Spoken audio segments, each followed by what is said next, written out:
muito lindo isso, diga.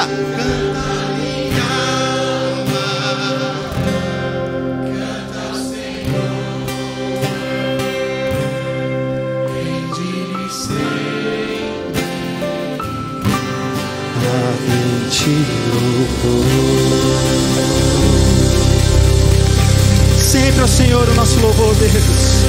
Tu és digno de honra e de glória, Pai. Tu és digno de nosso louvor. Aleluia, aleluia, aleluia.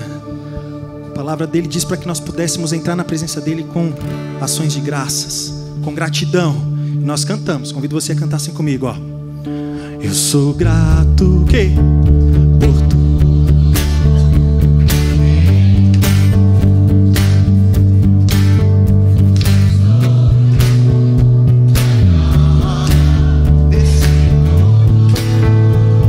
Quero ouvir só a igreja, então vai lá.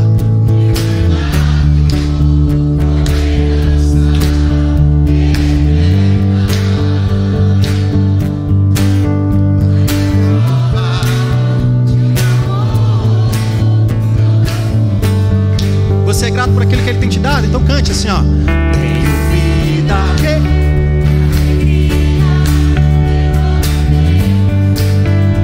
O que mais que nós temos?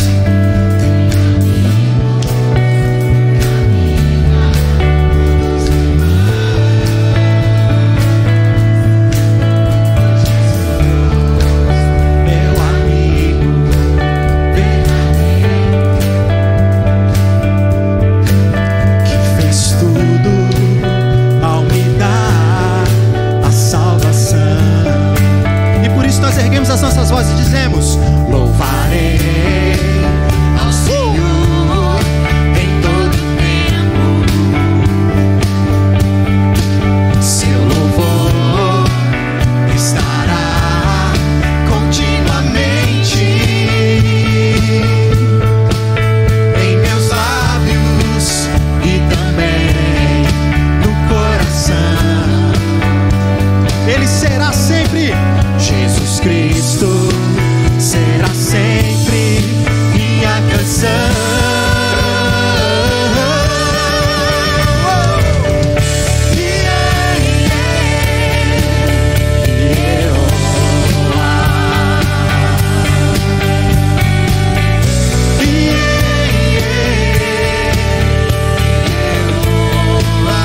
Ao Senhor a nossa honra e glória a Deus, a ti toda a honra.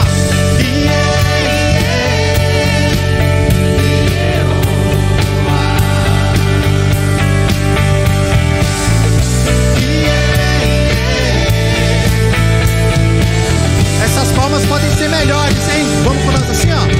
Eu sou grato, por tudo que tenho. O tesouro maior desse mundo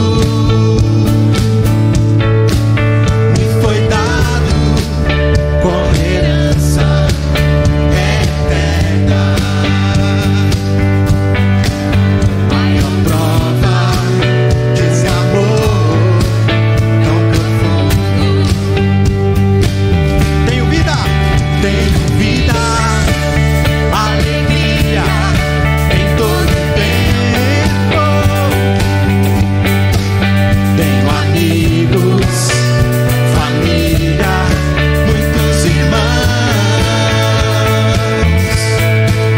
Foi Jesus, meu amigo verdadeiro,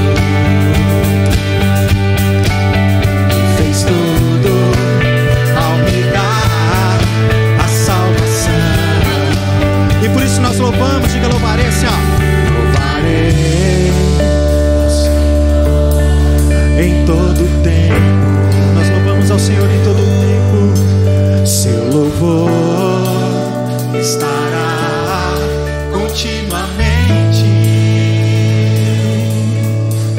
em meus lábios E também no coração. e nesta igreja. Jesus Cristo será sempre minha canção.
aleluia, aleluia.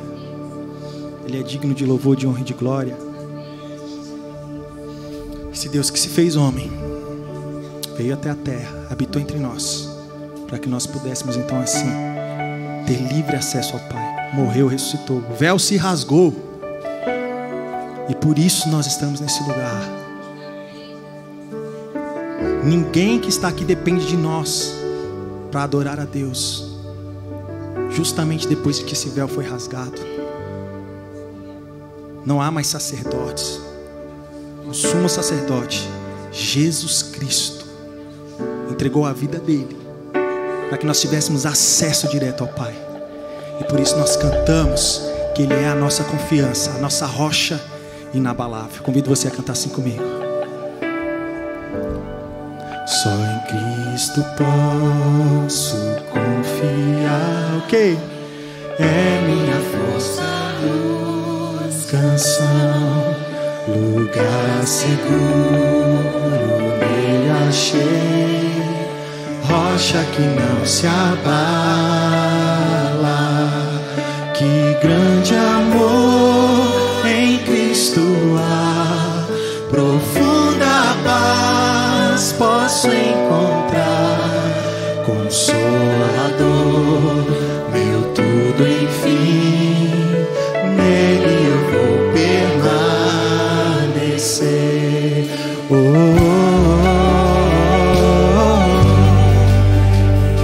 oh, oh,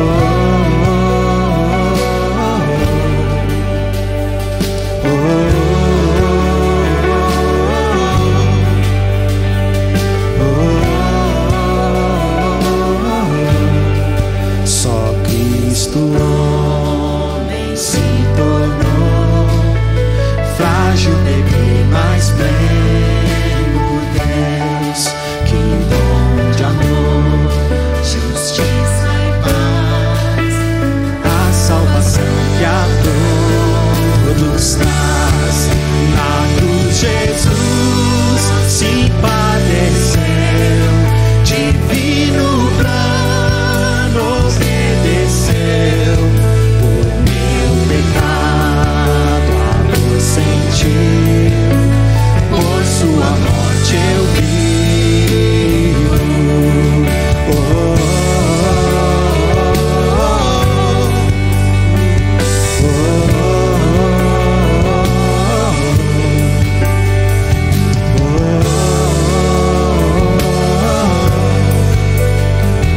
oh,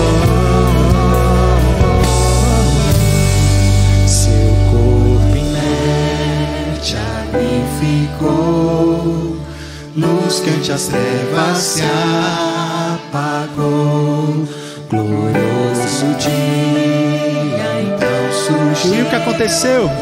Vivo ele está, ressuscitou, vitória eterna conquistou, do meu pecado livre estou, de Deus eu sou, Ele é meu, comprou-me com sangue de Jesus. Diga assim, ó: a minha fé e o meu amor estão firmados no Senhor.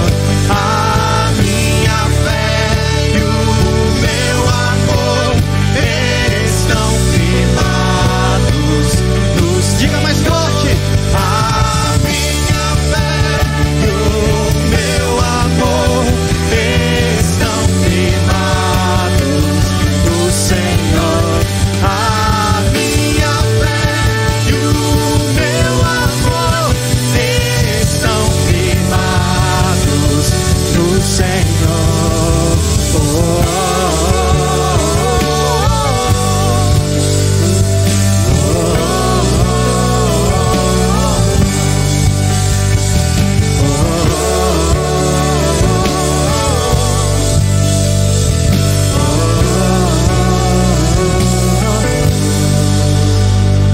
ela ainda diz assim, ó: não há mais culpa ou medo atroz. Que? Esse é o poder de Cristo em mim.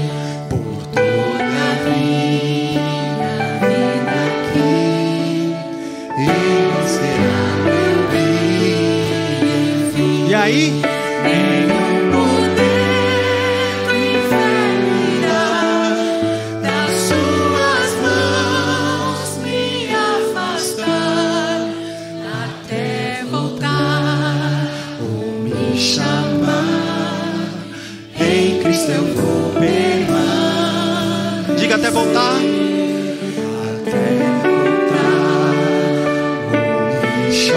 Permaneceremos em Ti, Deus. Em Cristo eu vou permanecer.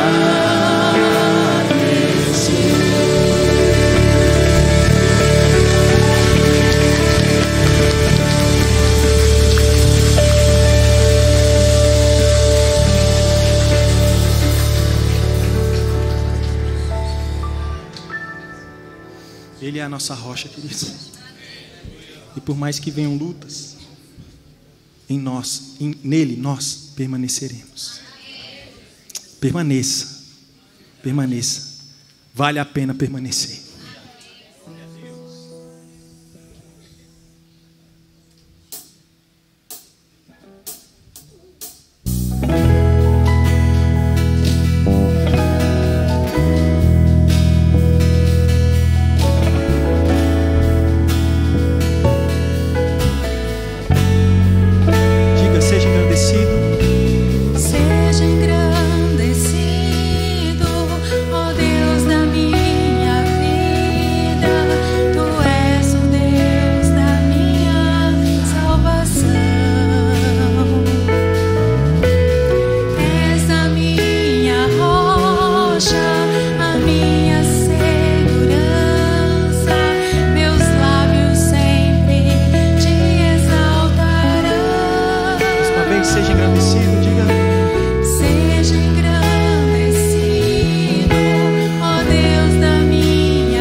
Seja engrandecido o teu nome, Deus. Cante conosco.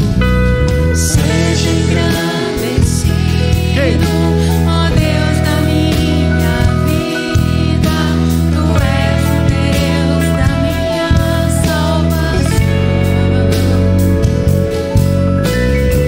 És a minha rocha, a minha segurança. Meus lábios sempre te Nós cantamos aleluia. aleluia.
Erga a sua voz e adore a Ele onde você estiver. Diga a Ele o que você sente por Ele. Diga: Senhor, eu te amo, Deus. Senhor, eu te adoro porque o Senhor é grande. Deus, eu te adoro porque o Senhor é um Deus que me tirou das trevas. Deus, eu te adoro porque o Senhor morreu em meu lugar. Senhor, nós te amamos porque o Senhor é o nosso Deus, o Deus que nos criou. E a criatura se ergue diante do Criador e exalta o Criador. Nós te adoramos nesse lugar, Senhor, porque o Senhor é o Deus dessa igreja. Nós te adoramos nesse lugar porque o Senhor é o Deus que nos sustenta. Nós te adoramos nesse lugar porque o Senhor é o nosso Deus, Pai.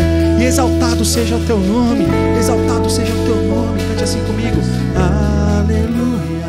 Ok, quero ver a igreja.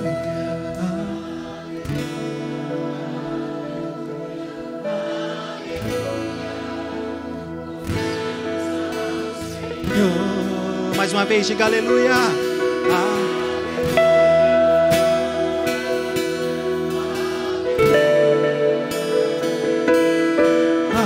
Aleluia.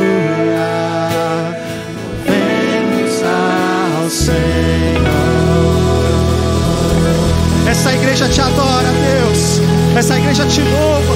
Essa igreja ergue a voz em adoração ao Senhor. Aleluia, aleluia. Exaltado seja o teu nome, Senhor. Nós te adoramos nesse lugar. Glória a Deus.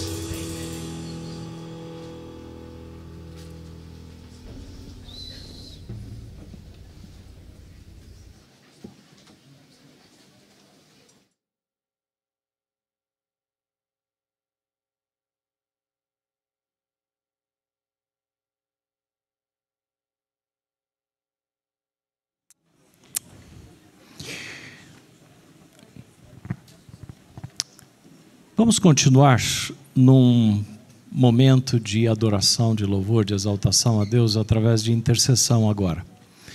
Claro que vocês acompanharam ao longo desta semana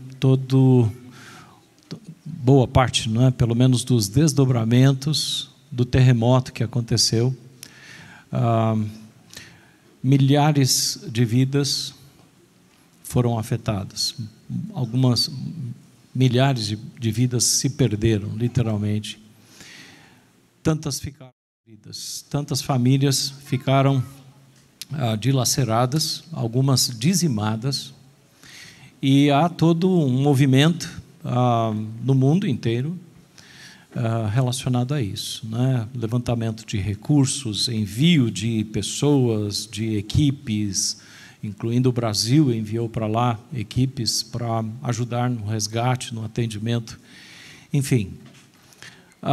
Nós que não podemos ir, talvez possamos atender algum apelo, desde que você se certifique que é um apelo sério, no sentido de contribuição, de generosidade para com os desvalidos. É uma possibilidade. E através da oração. A oração pode muito nos seus efeitos. Às vezes nós ficamos diante de uma tragédia como essa, nos perguntando quanto à soberania de Deus, o amor de Deus, enfim. Da minha parte, e eu quero incentivar você a continuar crendo em Deus, no amor de Deus, na soberania de Deus, e pedindo para que, se há propósitos específicos de Deus na vida dos líderes daquelas nações, das pessoas que vivem e que estão sendo afetadas com todo esse processo, que o diabo não roube, né, a mensagem que Deus está fazendo, ou está dando, o recado que Deus está tentando transmitir ao coração das pessoas. Nós sabemos que muitas vezes o coração das pessoas só se quebrantam diante de fatos assim, né? Então, que os corações se abram, que haja todo o cumprimento de todo o propósito de Deus na vida daquelas pessoas. E vamos fazer isso agora, né? Em duplas ou em trios, um tempo de intercessão por esta situação. Que os recursos apareçam, que pessoas se levantem, que mensagens de Deus possam ser ou alcançar o coração de quem Deus quer alcançar, enfim, um tempo de intercessão. Vamos lá, oremos.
Senhor, nós sabemos que existem irmãos nossos, tanto na Turquia quanto na Síria, e nós queremos interceder por eles. Que a graça do Senhor possa alcançar. Alcance os pastores, alcance os missionários, alcance, ó Deus e Pai, cada comunidade local que foi severamente atingida por essa tragédia. Que o Senhor, ó Deus, por Tua bondade e por Tua graça, esteja suprindo suas necessidades. Que eles se sintam amados, confortados pelo Senhor. E que cheguem também os recursos, ó Deus e Pai, provenientes de corações generosos espalhados pelo mundo todo. E que chegue, ó Deus, a ajuda necessária. E que chegue também a mensagem do Senhor àqueles corações. Nós sabemos que o Senhor quer falar aos homens. E o Senhor usa situações como essa para falar aos homens, que como resultado disso, Deus, muitas pessoas venham se aproximar do Senhor, aceitando Jesus Cristo como Senhor e Salvador pessoal. Usa toda essa situação para a glória do Teu nome, é o que pedimos. Amém. Amém. Amém. Muito bem, irmãos, durante a semana fiquei pensando, né, como conectar a série que o pastor Pedro vinha apresentando a vocês, conectar a ceia, conectar carnaval, e enfim, deu um nó, e encontrar um rumo não foi fácil. A semana também foi complicada em termos de atividade, você sabe, né? Tira férias, e aí quando você volta, serviço acumulado para tudo quanto é canto, né? Enfim, mas eu estava caminhando na segunda-feira, consegui separar um tempo na segunda-feira, e uma palavra começou a se pendurar na minha cabeça. Aculturação. Aculturação. E eu quero apresentar para você o conceito do que é, e depois tentar amarrar tudo isso que eu mencionei para vocês. O que é aculturação? O conceito é esse aí. É o nome dado ao processo de troca entre culturas diferentes a partir de sua convivência, de forma que a cultura de um sofre ou exerce influência sobre a construção cultural do outro. Então é uma troca. Existem N culturas e subculturas, né, nós sabemos. Tem muitas culturas aí espalhadas pelo mundo. E eu que transito entre as famílias da igreja, visitando às vezes as famílias, eu percebo que existem microculturas. Esta família tem uma determinada cultura, outra família tem outra cultura. E eu que transito às vezes nos grupos familiares, eu percebo, grupos familiares têm uma cultura X, o outro tem a cultura Y, né? E há muita troca, há muita influência.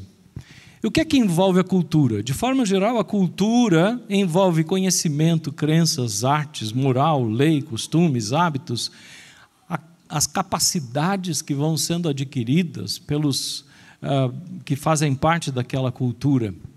E quando você conhece ou tem a oportunidade de sair um pouco da sua cultura e conhecer outra cultura, você consegue avaliar aspectos da sua cultura e aspectos da cultura na qual você está inserido.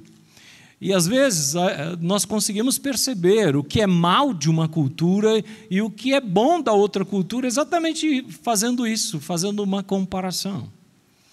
Durante o tempo que estivemos lá na Outra América, nós recebemos um casal de irmãos nossos aqui. Eles moram em Miami, na Flórida. Nós nos encontramos em Tampa, na Flórida. Eles viajaram 4 horas, foram até lá onde estávamos, ou que fomos visitar também. E eles estavam compartilhando conosco as diferenças culturais daqueles habitantes de Miami e do Brasil. E depois dos habitantes de Miami e do resto dos Estados Unidos. Porque a maior parte daqueles que moram em Miami, segundo eles, são hispanos. E é uma cultura que aí eles disseram assim, olha, é muito parecido com o Brasil na questão do desrespeito às leis. Meu filho, eu saí para dirigir com o meu filho, e chegava num cruzamento de vias, tinha uma placa pare. Brasileiro como é que é? Tem a placa pare. Às vezes ele nem vê a placa. Não vê. Mas era entroncamento que dava para ver para frente, dava para ver para os lados, e tá o doidão aqui. Olha para lá, olha para cá, não tem ninguém, avança. E o meu filho do meu lado dizendo, para pai, para pai. Mas para por quê? Porque tem uma placa pare.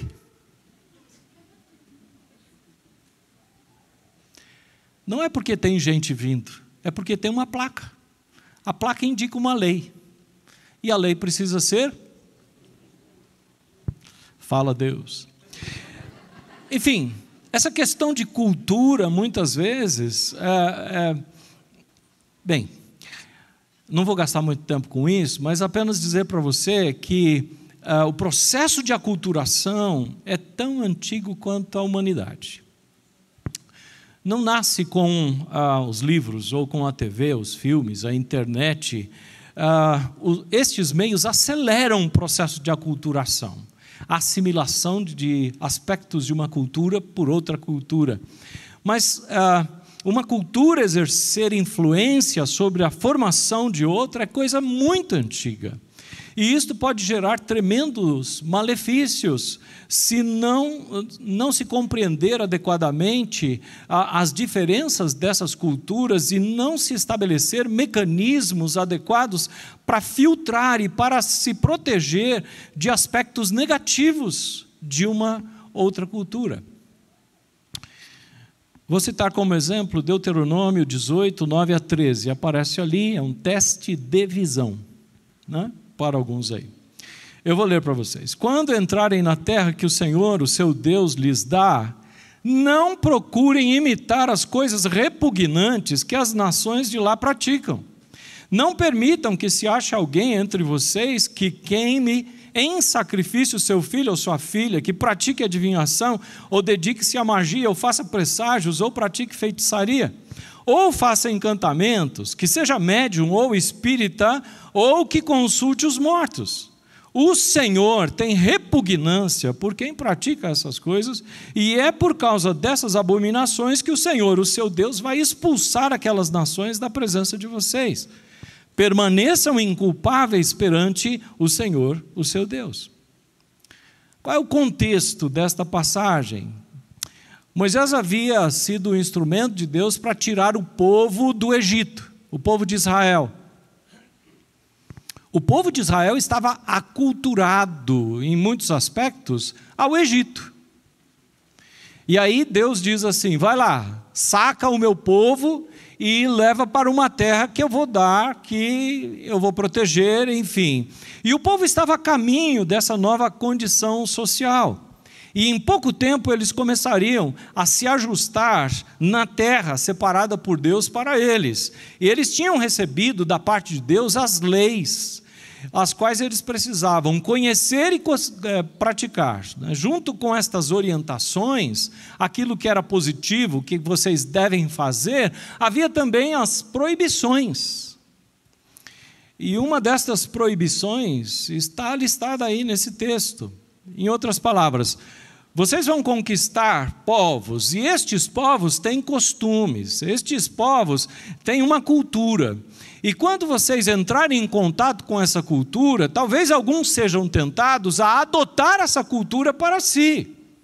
E aí então Deus de antemão diz, olha, existem proibições, e estas proibições são contundentes e apontam para o cuidado que Deus tinha com aquele povo no sentido de que eles não praticassem coisas abomináveis aos olhos de Deus.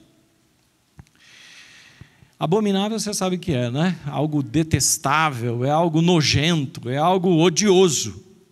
Então Deus olha, e Deus conhecia aquelas nações e a prática daquelas nações, e diz, eles fazem coisas abomináveis, coisas que eu detesto, coisas que eu tenho nojo. E vocês, quando entrarem em contato com eles, não devem praticar aquelas coisas. E isso está aí no verso 10 e 11. Não permitam que se ache alguém entre vocês que queime em sacrifício seu filho ou sua filha. Sacrifícios humanos aqui. que pratique adivinhação, ou que dedique-se à magia, ou faça presságios, ou pratique feitiçaria, ou faça encantamentos, que seja médium ou espírita, ou que consulte os mortos. Então Deus está deixando muito claro, olha, existe isso lá sim. Vocês vão entrar em contato com eles e com essa cultura, mas eu não quero que vocês, como meu povo, façam estas coisas e nem tolerem estas coisas. Elas me são abomináveis. Versos 12 e 13, o Senhor tem repugnância por quem pratica essas coisas, e é por causa dessas abominações que o Senhor, o seu Deus, vai expulsar aquelas nações da presença de vocês. E aí então vem a exortação: permaneçam inculpáveis, ou seja, não pratiquem aquelas coisas para trazer essa culpa sobre vocês. Permaneçam inculpáveis perante o Senhor. Então nós sabemos que eram práticas que Deus detestava, Deus abominava, e Deus nunca exigiu sacrifícios humanos. Deus não permite a prática da adivinhação, da magia, feitiçaria. Por quê? Porque são portas para a manifestação de demônios, para a exploração de espíritos enganadores que escravizam e que deterioram a essência do ser humano criado à imagem e semelhança de Deus. O que é que Deus deseja para o homem? Deus deseja a santificação, porque a santificação perante o Senhor traz liberdade. Muitas vezes o homem, usando da sua inteligência, diz assim: eu quero ser livre e fazer o que quiser, e é exatamente isso que o escraviza. E nós sabemos que houveram muitos momentos na história do povo de Deus que eles caíram nessa cilada, eles caminharam nessa direção, perderam a liberdade porque deixaram de ouvir orientação tão clara da parte de Deus. O pastor Pedro mencionou a indignação de alguns profetas, especialmente Jeremias e Isaías. Estes profetas denunciaram práticas horrendas do povo de Deus. Eu vou resgatar Jeremias 32, de 32 a 37. Eu leio para você. Jeremias está mais ou menos ali no ano 700 a.C. Moisés e a lei, mais ou menos 1.400 anos antes de Cristo. Então, a diferença que separa Moisés de Isaías é mais ou menos 700 anos. Olha o que Jeremias diz. O povo de Israel e de Judá tem provocado a minha ira por causa de todo o mal que tem feito. Tanto eles como os seus reis e os seus líderes, os seus sacerdotes, os seus profetas, os homens de Judá e os habitantes de Jerusalém. Voltaram as costas para mim e não o rosto. Embora eu os tenha ensinado vez após vez, não quiseram ouvir-me nem aceitaram a correção. Profanaram o templo que leva o meu nome, colocando nele as imagens de seus ídolos.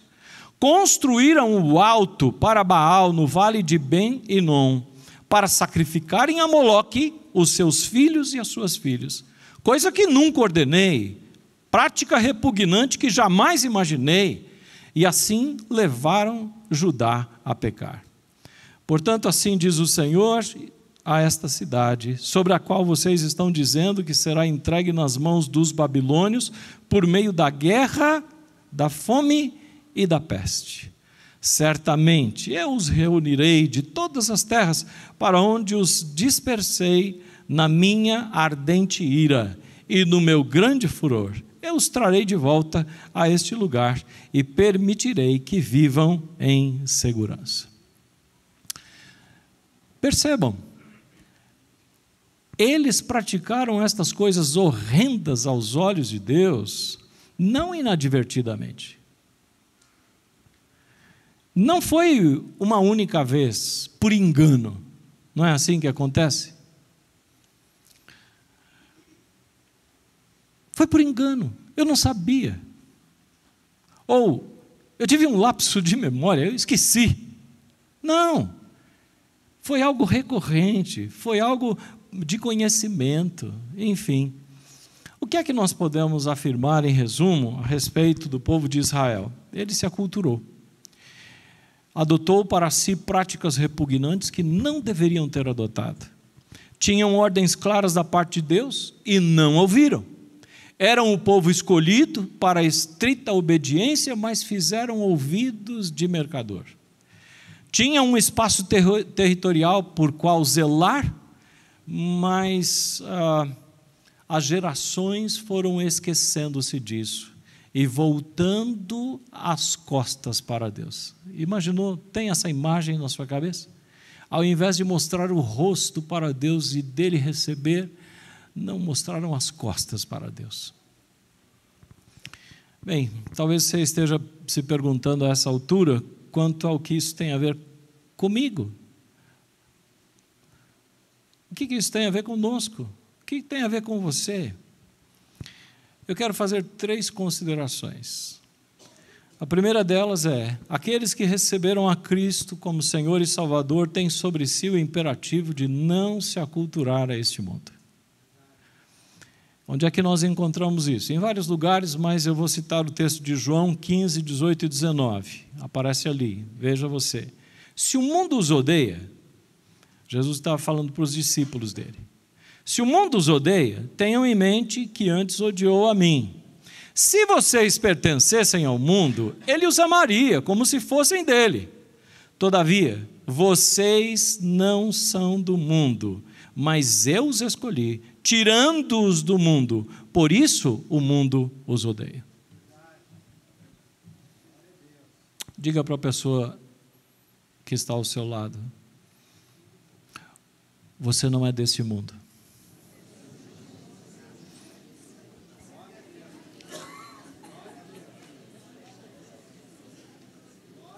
Se você aceitou a Cristo Jesus como Senhor e Salvador pessoal, você não pertence a este mundo. Meus irmãos, quanto mais profundamente eu ou você entendermos esta mensagem, mais profundamente nós seremos impactados com as coisas nojentas desse mundo. Tem muita coisa repugnante nesse mundo. E se nós passamos por um processo de aculturação a este mundo, nos aprofundamos nesse processo, nós não olhamos mais para esse mundo com nojo, mas com uma certa atração. Quanto mais nós nos voltamos para Deus, que é o Senhor do mundo ao qual nós pertencemos, mais nojo nós sentimos desse mundo. Não somos, nós fomos resgatados desse mundo pelo poder e pelo sacrifício de Jesus. Jesus nos escolheu e tirou do mundo.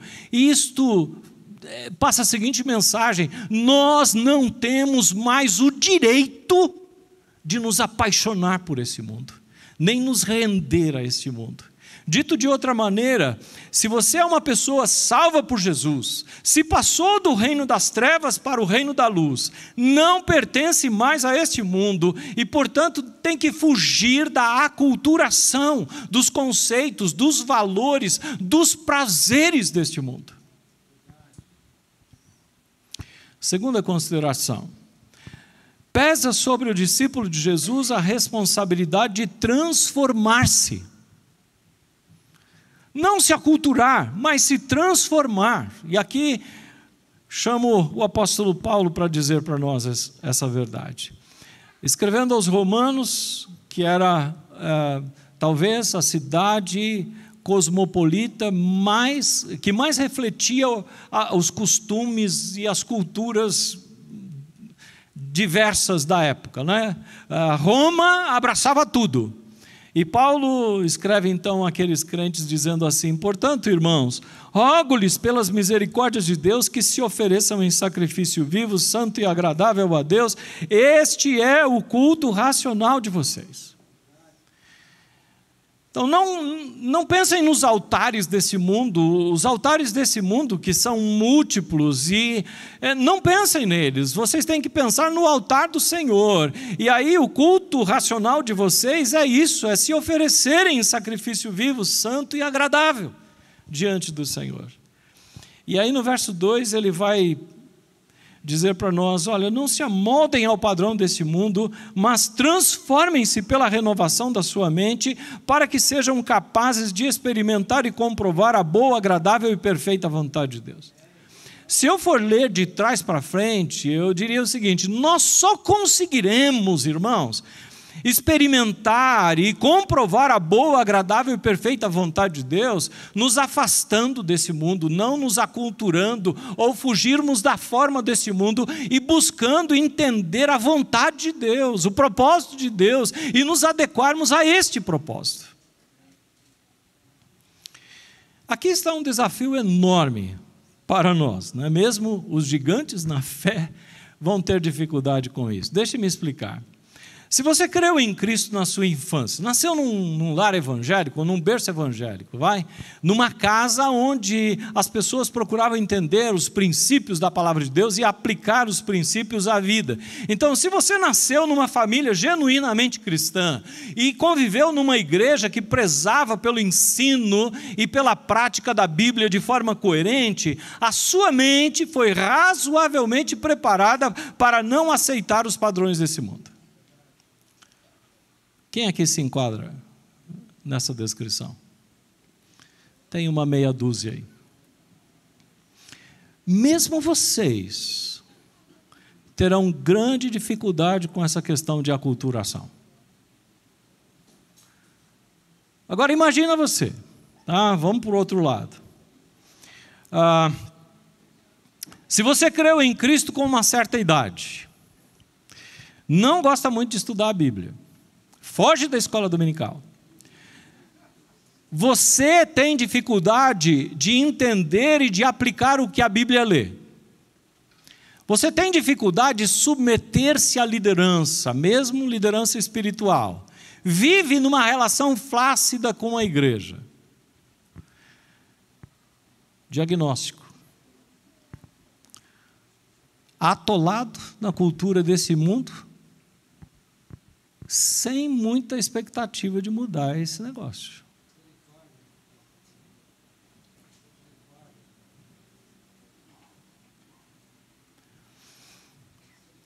Já já eu vou fazer um teste aqui com vocês.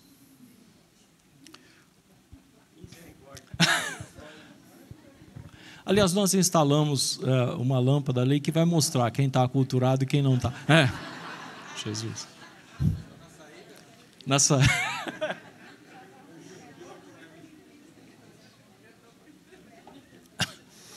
Ela vai do verde até o lilás. Brincadeirinha, mas se Deus quisesse me dar a capacidade de entender quem está aculturado ou não, eu ia rejeitar. Oh, Deus, eu não quero isso, eu não quero isso. Terceira consideração: manter-se alerta em relação à sedução do mundo não é para o momento, é para a vida. Ouça isso.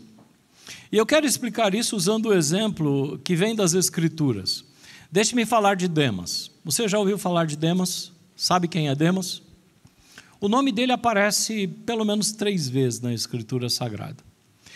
As 2 primeiras, mencionadas por Paulo. Quando Paulo escreve a carta dele aos Colossenses, ele menciona Demas. E também na carta de Filemão. Paulo estava preso em Roma quando escreveu Colossenses e Filemão. Mais ou menos no ano 60 isso aconteceu, e ele menciona Demas como sendo meu companheiro de prisão. O que a gente pode entender disso? Ou Demas foi visitar Paulo e passou um tempo com ele lá, levou sabonete, pasta de dente, alguma coisa assim. Era alguém que queria dar um suporte para o apóstolo Paulo, ou Demas tinha sido preso com Paulo. Não dá para a gente entender muito bem qual era essa configuração, mas Paulo achou tão relevante a presença de Demas com ele, que acaba mencionando, Demas está comigo, ele é meu companheiro na prisão. O que você entende disso? Demas era um cara ponta firme, Já quando Paulo escreveu sua segunda carta a Timóteo, capítulo 4, versos 9 e 10, lá pelos idos do ano 66, ou então passou aproximadamente ali 6, 7 anos, talvez. Ele escreve o seguinte a respeito de Demas: procure vir logo ao meu encontro. Ele está falando com Timóteo, né? Aí ele diz: pois Demas, amando este mundo, abandonou-me e foi para Tessalônica. Demas afastou-se.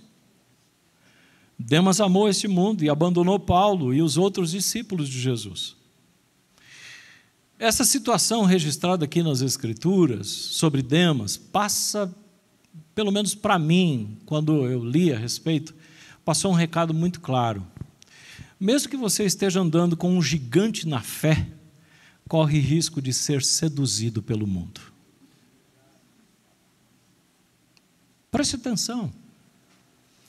Mesmo que você esteja caminhando com um homem da estatura de Paulo, não estatura física, não é? Porque parece que Paulo era baixinho, careca como eu e tal. Então.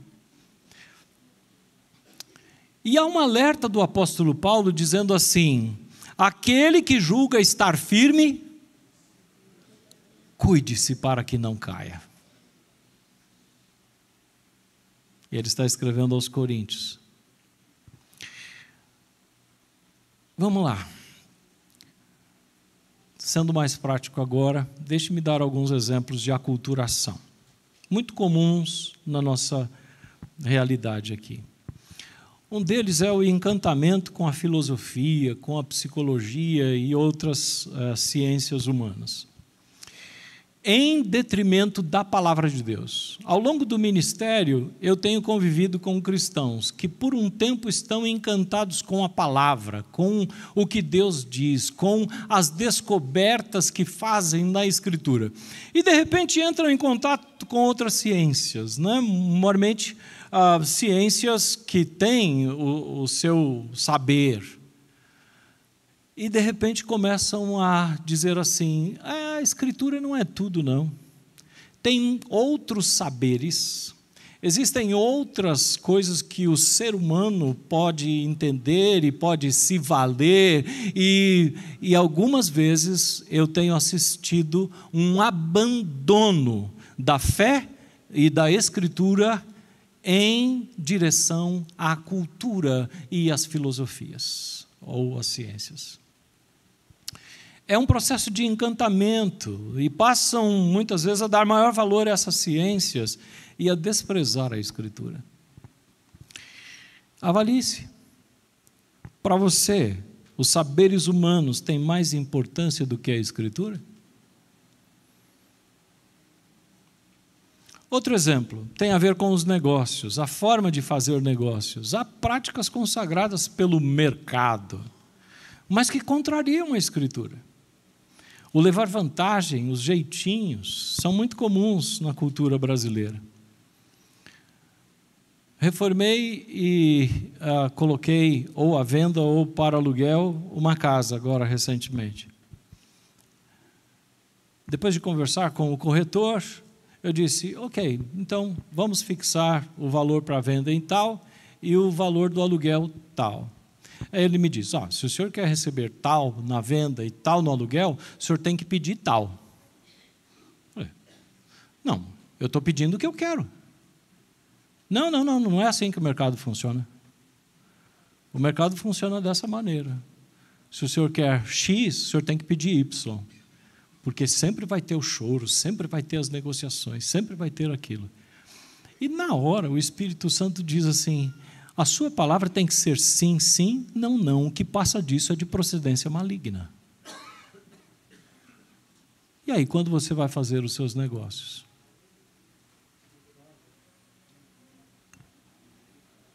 Você conhece as regras do mercado? E você consegue discernir os conflitos com a Escritura? E aí, você opta por alinhar-se com a Escritura ou com a cultura? Outro exemplo, as atitudes diante das leis. Mencionei isso lá no começo da nossa conversa. Transgressão às leis sem peso na consciência. Meus irmãos, me preocupa muito o fato de um cristão conhecer as leis e conscientemente transgredir as leis sem que isso lhe pese na consciência. E talvez alguns façam isso dizendo assim: ah, todo mundo faz. Todo mundo a que você se refere é cristão, então nós estamos muito mal.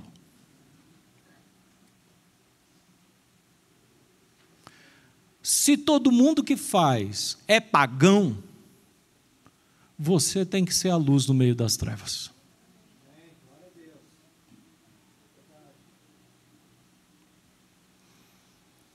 Você é daqueles que faz vistas grossas às leis que conhece? Eu vou transgredir, mas Deus me protege aí. Põe Deus numa enrascada ainda, né? Um outro exemplo. Muitas pessoas estão escravizadas à pornografia. Esta indústria cresce vertiginosamente. A pornografia tem sido a porta pela qual o diabo tem invadido a mente, os hábitos, os relacionamentos, causando profundo estrago nas famílias, na psique. Já está mais do que provado, não é? De que é um efeito parecido com drogas. E não poucos cristãos perderam a paz, a esperança, a santificação, a família, porque deram abertura a isso em suas vidas e não buscaram meios de solucionar isso. Aculturação. Você tem controle ou você é controlado pelos aparelhos, pelos acessos que faz? Um outro exemplo, tem se tornado prática comum no mundo a convivência íntima sem compromisso formal. Se você gosta de séries da Netflix, desafio você a indicar uma das séries da Netflix que não tenha o sexo fácil, rápido. As pessoas se conhecem numa noite, naquela mesma noite já estão, e algumas passam a coabitar juntas, sem bênção dos pais, sem bênção de autoridade religiosa, coisa nenhuma, enfim. Então, o mundo está assim, essa é a cultura do mundo. E olha, vai de mal a pior, é um abismo chamando outro abismo. O problema é cristãos olhando para isso e considerando a possibilidade de, porque é tão comum.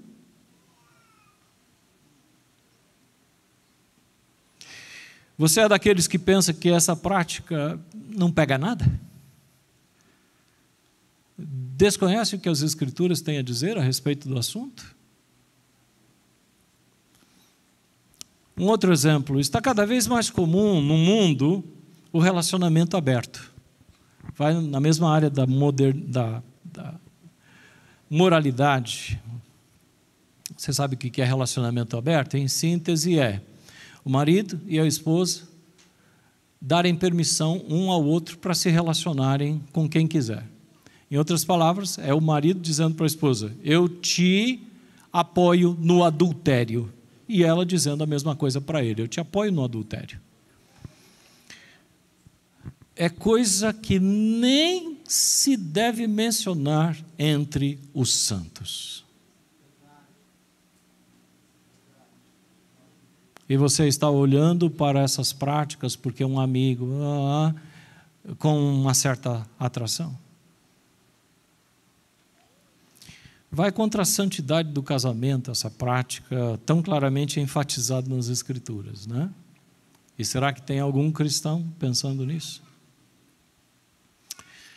Deixe-me dar um outro exemplo. Com o advento dos aplicativos, multiplicaram-se os influenciadores.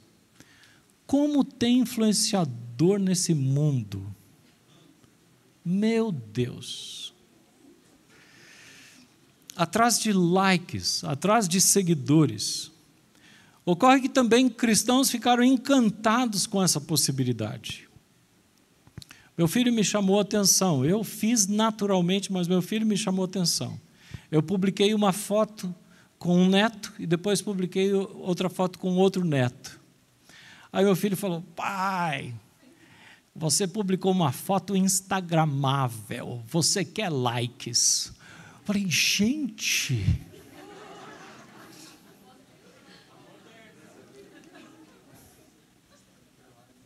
Quem viu essa foto? Algumas pessoas viram. Eu mando para vocês depois. Não esquece de curtir, tá?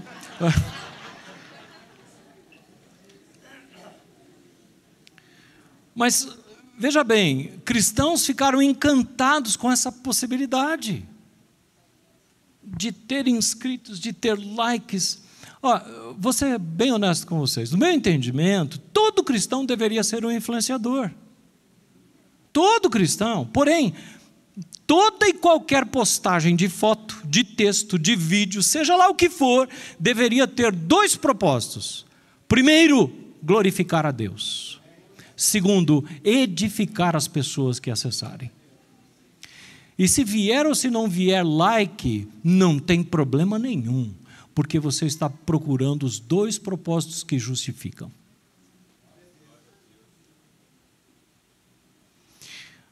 Você foi seduzido pela cultura da influência? Tem o critério de glorificar a Deus e edificar o corpo de Cristo quando faz isso? Para finalizar, se aproxima o carnaval. Que postura tomar em relação a esta festa pagã, sacramentada pela cultura, cuja ênfase declarada é o extravasar da carne? Aí tudo que a carne pede aparece no carnaval. É a bebida, é a dança, é o sexo livre, drogas. Eu não tenho como impor nada a você. Eu estava brincando na sexta-feira, né, nós tivemos o encontro do grupo familiar, que aliás foi uma grande bênção na sexta-feira. Eu estava dizendo para eles o seguinte: olha, nós temos encontro hoje, aí a gente pula o carnaval e volta na seguinte. Nós rimos, porque eu acho que você entende isso, né? Se pudéssemos pular o carnaval, nós como cristãos, pular o carnaval, não passar por esta festa que exerce tanta influência. Então, eu vou compartilhar com você as minhas decisões. Não participar de qualquer expressão dessa festa. Não participar. Nada ver relacionado a isso. O que eu estou dizendo é, nem na TV, nem na internet, nada, nada. E eu faço a mesma coisa com o Big Brother. Big Brother está no número sei lá o quanto. Eu posso dizer, né? Nunca vi. Não conheço as pessoas. O que eu, às vezes, começo a ler a respeito, o testemunho está indo de mal a pior. E tudo quanto eu falei de ruim da nossa cultura parece lá. Então, para que eu vou ver, gente? Alguns cristãos até se escondem atrás da palavra de Paulo. Paulo falou que tem que examinar tudo e reter o que é bom. Mas você já sabe que não é bom.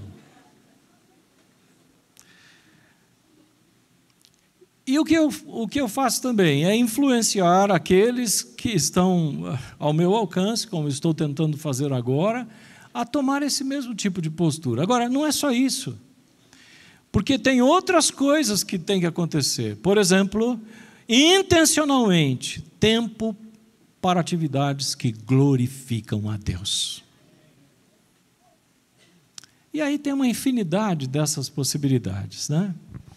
Eu quero concluir a mensagem, porque eu acho que eu já me estendi demais, citando o apóstolo Tiago. Tiago diz, no capítulo 4, versos 4 e 5, que aparece ali. Ele diz o seguinte: adúlteros, vocês não sabem que a amizade com o mundo é inimizade com Deus? Quem quer ser amigo do mundo, faz-se inimigo de Deus. Ou vocês acham que é sem razão que a Escritura diz que o Espírito que Ele fez habitar em nós tem fortes ciúmes?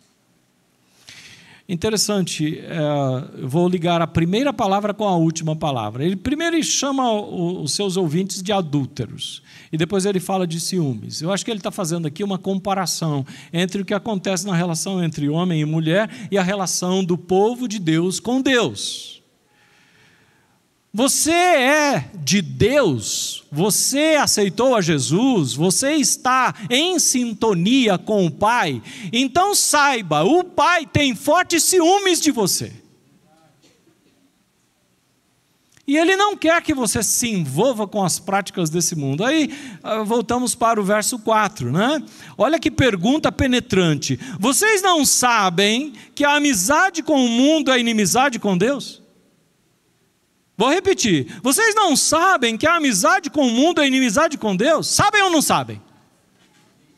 Eu estou pedindo uma resposta. Sabem ou não sabem? E aí vem uma conclusão imutável. Essa conclusão é imutável, ela não muda com o passar dos anos, dos séculos ou da cultura onde você está inserido. A conclusão imutável é essa: quem quer ser amigo do mundo, faça inimigo de Deus. O que é que você quer? Você quer ser amigo do mundo e ter Deus como seu inimigo? Ou você quer ser amigo de Deus e militar contra as seduções desse mundo? Alinhar suas decisões e condutas à palavra e contar com a bênção e proteção de Deus, ou ser inimigo de Deus porque adota as posturas e condutas deste mundo? Responda isso aí no seu coração para Deus, em nome de Jesus. E aqui eu faço uma transição para a ceia. Se a equipe de louvor quiser vir à frente, por favor, faça isso. Talvez o que eu comuniquei aqui tenha sido usado pelo Espírito Santo para incomodar você. Aconteceu isso? Diga amém, se aconteceu. Talvez nas avaliações que você fez de si mesmo, você tenha percebido que há processo de aculturação na sua vida. Eu me converti aos 19 anos de idade. Eu estava aculturado ao mundo. Eu tinha um bom salário, não contraí vícios pela graça e misericórdia de Deus, eu nunca fumei, e a única vez que eu saí com amigos para beber, aquele porre me deixou numa situação tão vergonhosa e vexatória que eu falei, nunca mais, isso antes de me converter. Mas quando eu comecei a tomar contato com a palavra, eu percebi o seguinte: quantas coisas eu tenho nos meus comportamentos, nos meus conceitos, que eu preciso abandonar, porque não condiz com a Escritura Sagrada. Talvez você tenha percebido que está mais com os pés no mundo do que no reino de Deus. E aí, o que é que você vai fazer?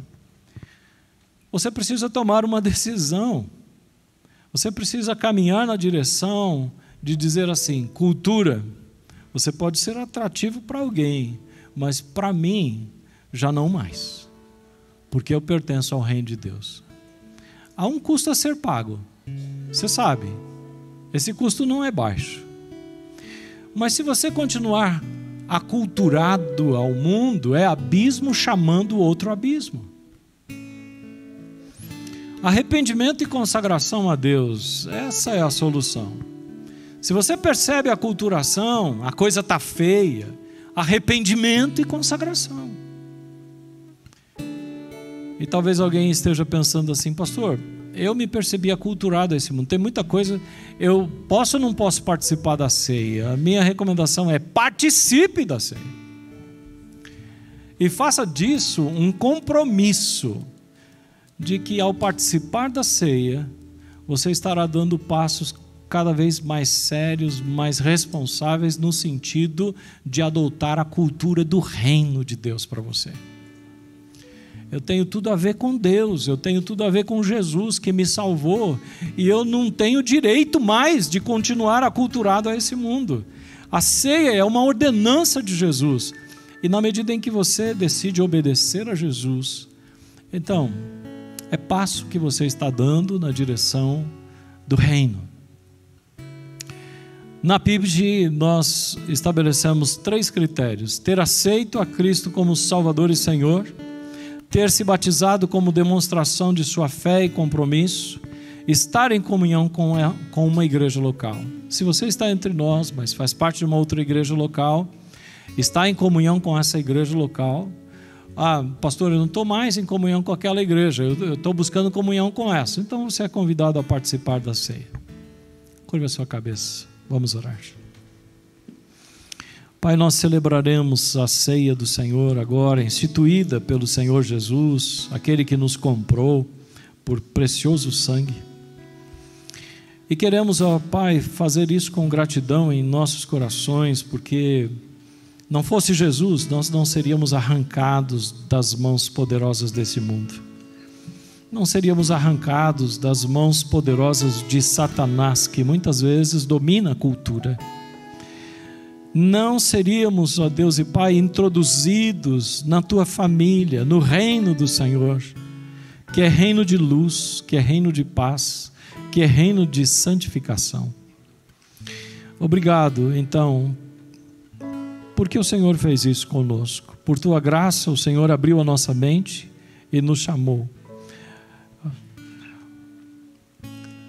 Que não nos falte, ó Deus e Pai, discernimentos do Espírito Santo do Senhor, e nem discernimentos do Espírito Santo do Senhor, ou força do Espírito para nós abandonarmos aquilo que do mundo entristece o teu coração. Em nome de Jesus, amém. Os diáconos, diaconisa virão à frente. Enquanto eles estão se preparando aqui, a igreja será convidada a louvar ao Senhor. Você pode colocar-se em pé e, na medida em que os diáconos, diaconisas estiverem passando, você pode se servir.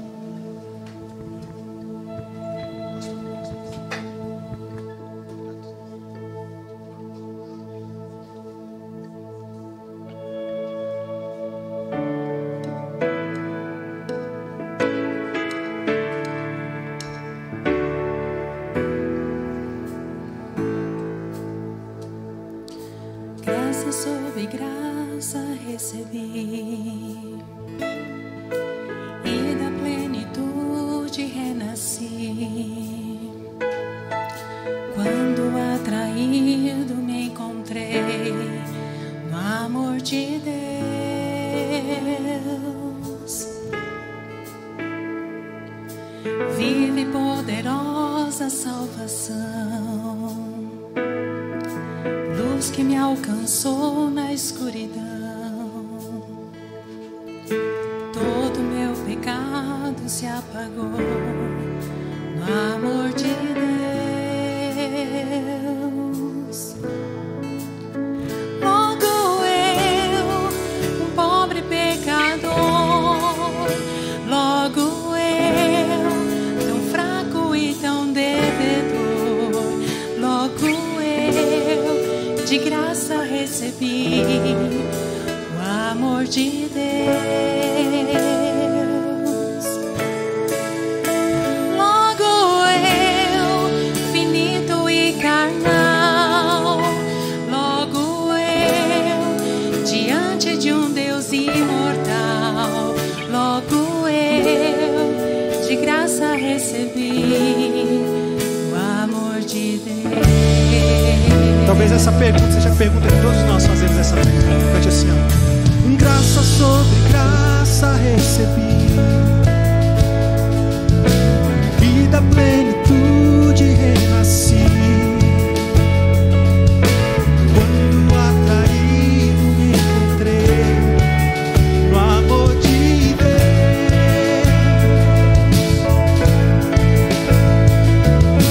Viva e poderosa salvação,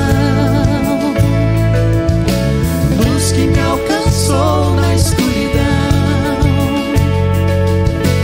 Todo meu pecado se apagou no amor de Deus. Esse refrão é fácil, talvez você já tenha aprendido. Cante assim, ó.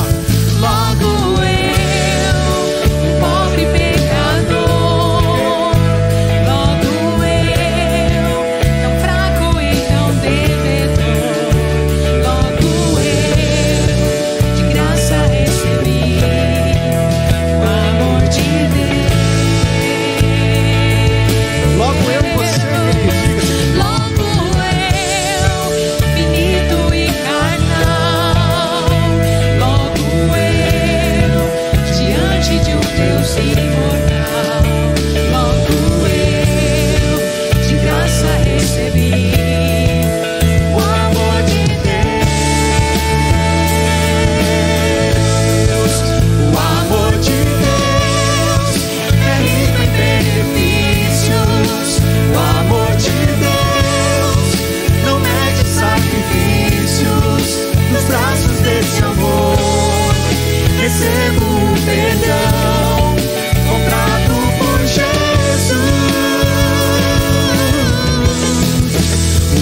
que se entregou na cruz e a morte derrotou o amor de Jesus.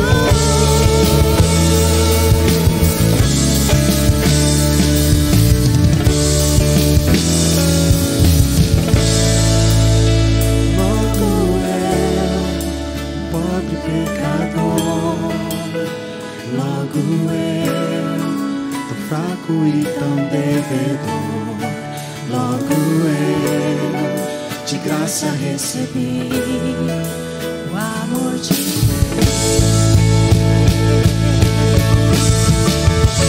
Logo eu, finito e carnal, logo eu, diante de um Deus imortal, logo eu, de graça recebi o amor de Deus.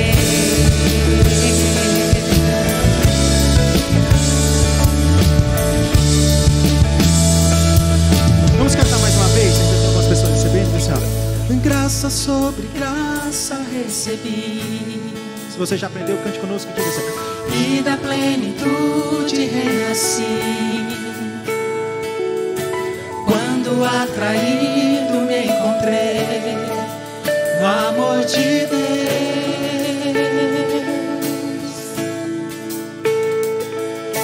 Viva e poderosa salvação, luz que me alcançou na escuridão. Todo meu pecado se apagou no amor de Deus. Pode vir, banda, vem comigo. Logo eu, diga assim então. Logo eu, pobre pecador, logo eu, tão fraco e tão devedor, logo eu, de graça recebi o amor de Deus. Logo eu, finito e carnal, logo eu, diante de um Deus imortal, logo eu, de graça recebi o amor de Deus. O amor de Deus é rico, diga assim, ó. O amor de Deus é rico em benefícios. O amor de Deus não mede sacrifícios. Nos braços desse amor recebo o perdão comprado por Jesus. O amor de Deus é puro e consciente como as manhãs, é firme e constante, e se entregou na cruz e a morte derrotou o amor de Jesus.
Tem alguém que, podendo e desejando participar da ceia, não foi servido?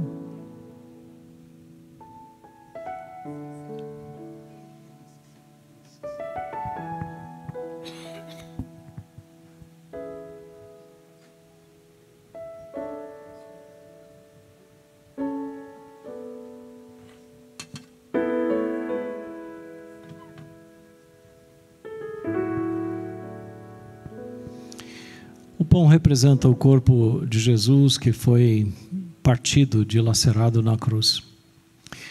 Você sabe, nós não teríamos acesso a Deus de forma livre, de forma graciosa, e não seríamos recebidos por Deus se não fosse Jesus ter se entregue voluntariamente na cruz. O pão simboliza essa entrega, simboliza o compromisso que Jesus teve radical de se entregar por cada um de nós. Uma vez que Ele se entregou por nós, e nós, em algum momento das nossas vidas, ajudados pelo Espírito, decidimos nos entregar a Jesus,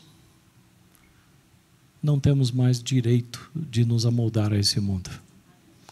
Temos uma obrigação, um compromisso de buscar uma transformação, uma renovação da nossa mente a cada dia, a fim de nos tornarmos agradáveis a Deus.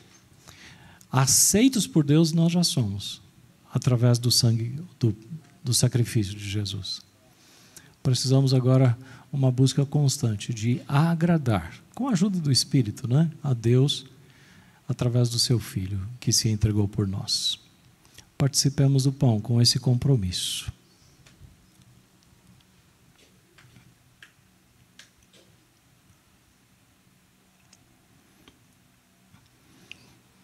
O sacrifício de Jesus não foi pequeno, não foi barato, foi profundo, extenso. Ele derramou o seu sangue. E a Escritura Sagrada fala que é sangue de uma nova aliança. Se há algo pelo qual nós podemos nos aproximar de Deus e sermos aceitos por Deus, é por causa do sangue de Jesus. É através do sangue dele que nós somos purificados dos nossos pecados. Pecados passados, presentes e pecados futuros também. O sangue de Jesus é poderoso para fazer isso. Está representado no cálice. Participemos do cálice com um compromisso de estarmos sempre nos valendo de Jesus.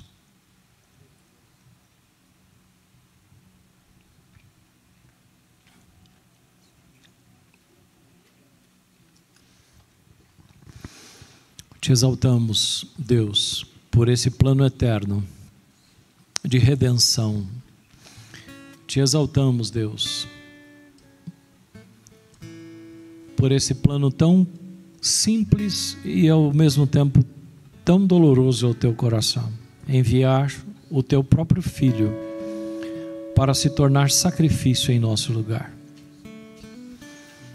Te louvamos, Jesus, porque o Senhor, não tendo ser igual a Deus, coisa que devia apegar-se, esvaziou-se, se tornou homem, foi até a cruz e ali pagou o preço pelo nosso pecado.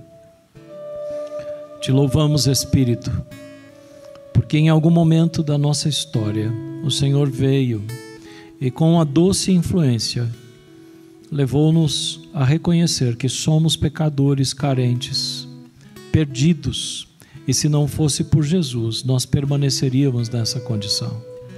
Mas agora, através de Jesus, pelo sacrifício dele, nós somos salvos, remidos, introduzidos na família de Deus.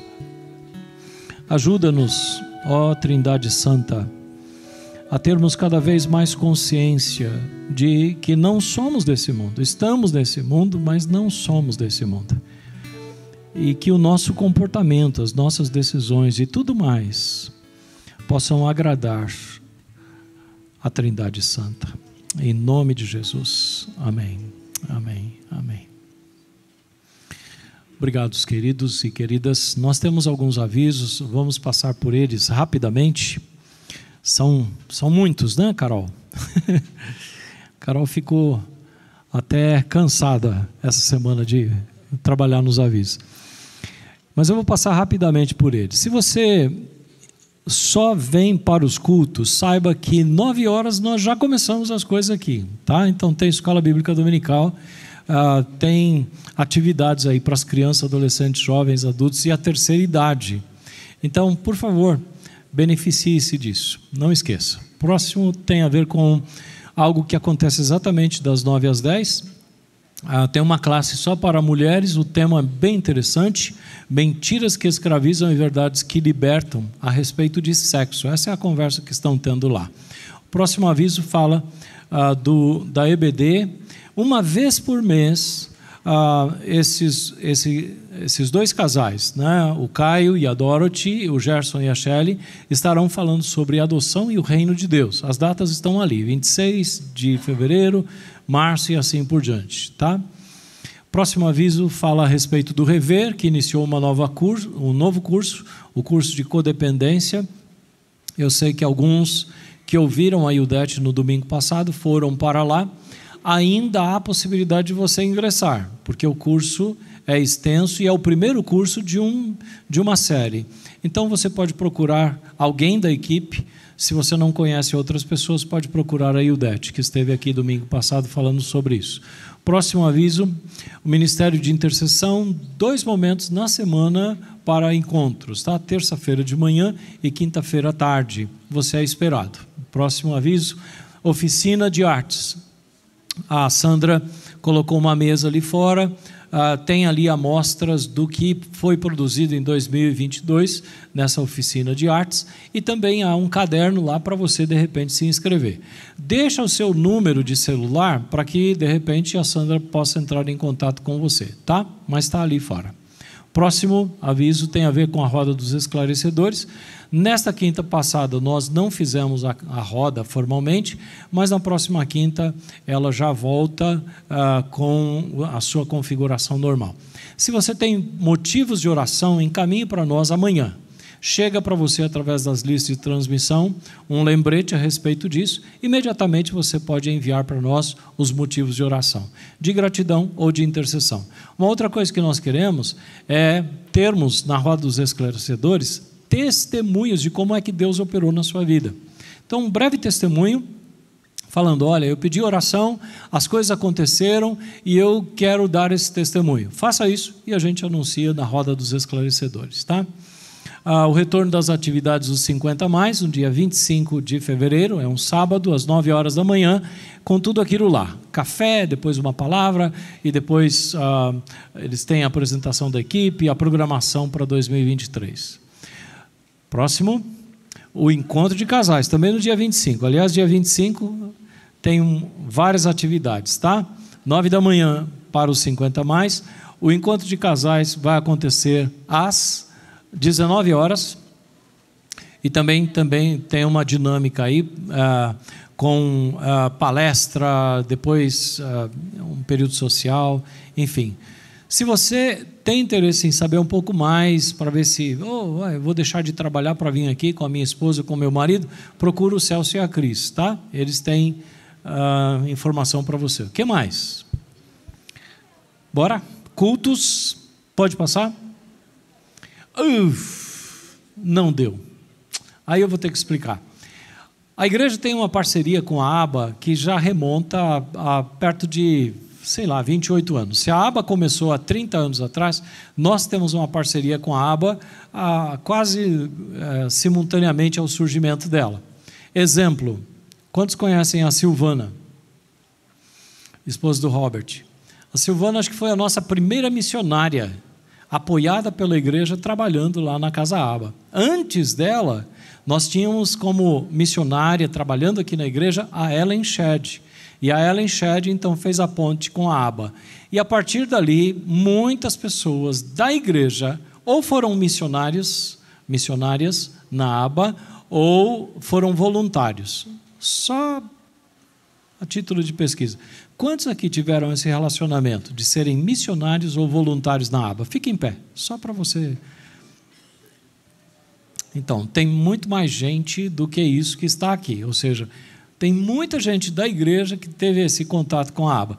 A ABA está completando 30 anos e uma das atividades que eles sugeriram foi uma caminhada saindo do estacionamento da PACA, passando aqui em frente à nossa igreja, depois passando em frente à igreja presbiteriana, depois passando em frente à igreja